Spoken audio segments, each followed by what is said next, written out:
Hey, YouTube man, always yours page, come to you live. I'm not gonna go through the whole Monica thing like I usually do because this is not about bodybuilding. It's about something that kind of touches me, especially being a black man living in America. Been 51 years coming up next month. I've been living in this country, and the things I've seen, and things I've heard, and things I've experienced. As you know, was a year ago there was a murder of a lady in her home. That was Sonya Massey. Miss Massey was killed by a police officer that she called. He was a sheriff deputy that was called to her house because she was feared about a prowl around her house.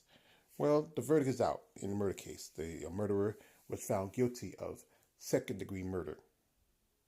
And second degree murder is not as severe as first degree murder. You only possibility of he might get 4 to 20 years in prison.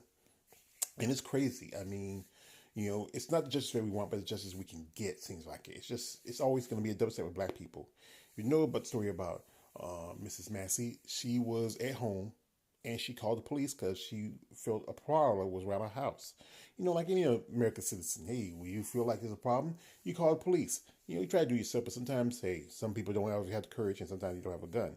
So one of the deputies, which is his name is Sean Grayson, he and his partner came to a call. So they were talking to her. So she goes in the kitchen because she had a pot of hot water on, and Grayson was telling, hey, don't touch the water, because he's afraid he's gonna get splashed. He's scared for his life over a pot of hot water. What most he could do is scald, maybe get burns or anything if she did throw it. So he was threatening her. He put it down. He shoot her. And he shot her.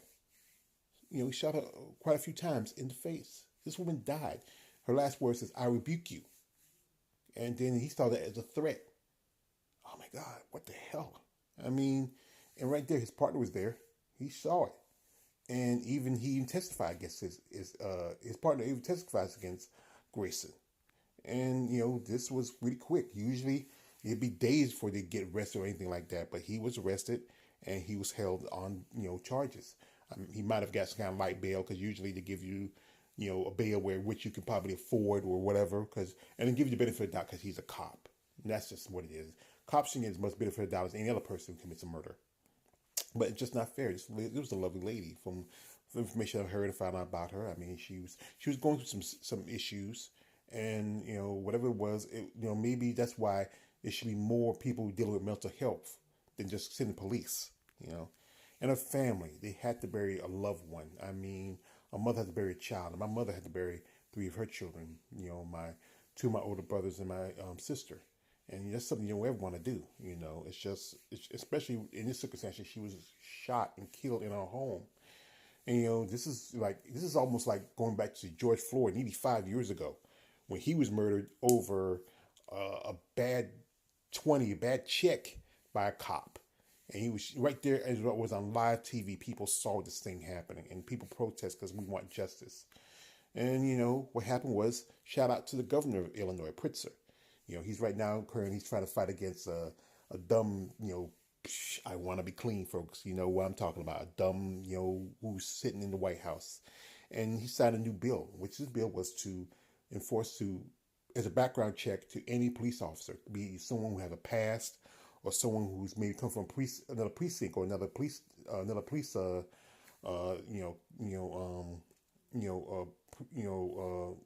district, and you're not allowed to work in some of these places. They try to cut that back because that's what happens. Some of these cops who get into trouble, when they first be acquitted of a crime, they go someplace else.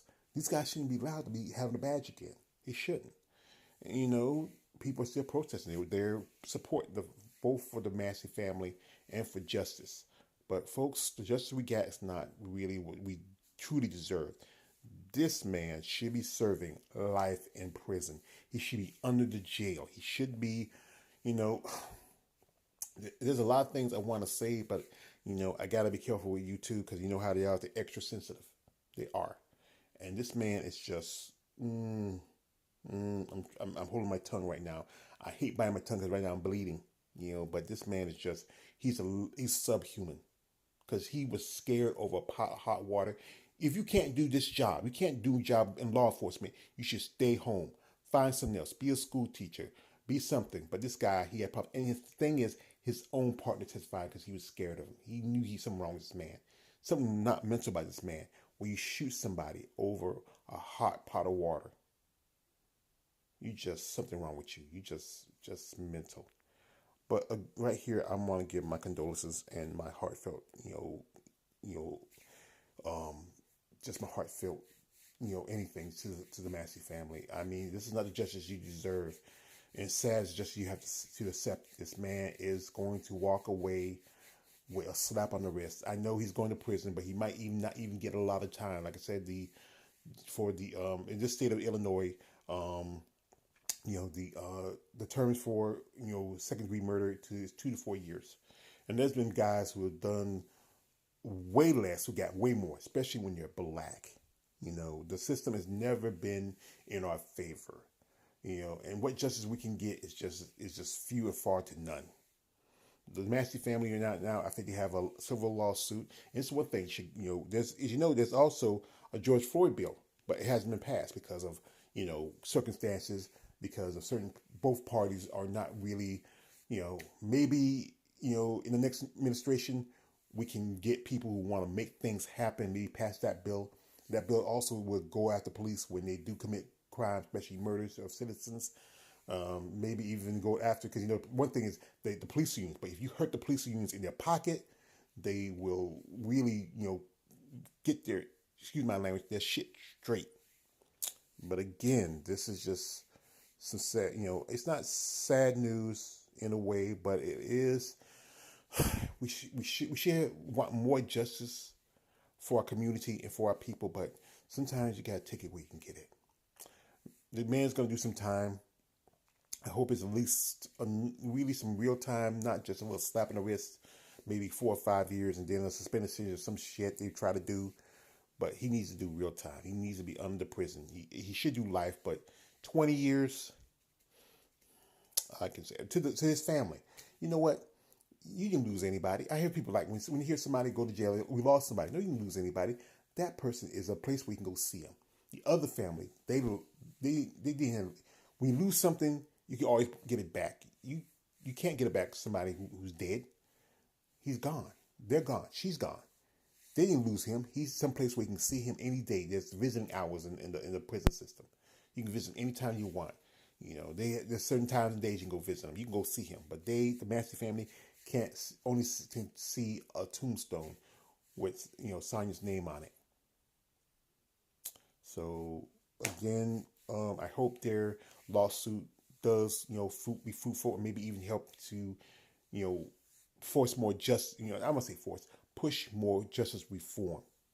America, its history is not that best of history when it comes to us and justice, and we need people who want to fight for that. And we can't expect it from this party or that party. We got to expect it from us. So again, my condolences to the Massey family. Rest in peace to Sonya, and to you, Grayson.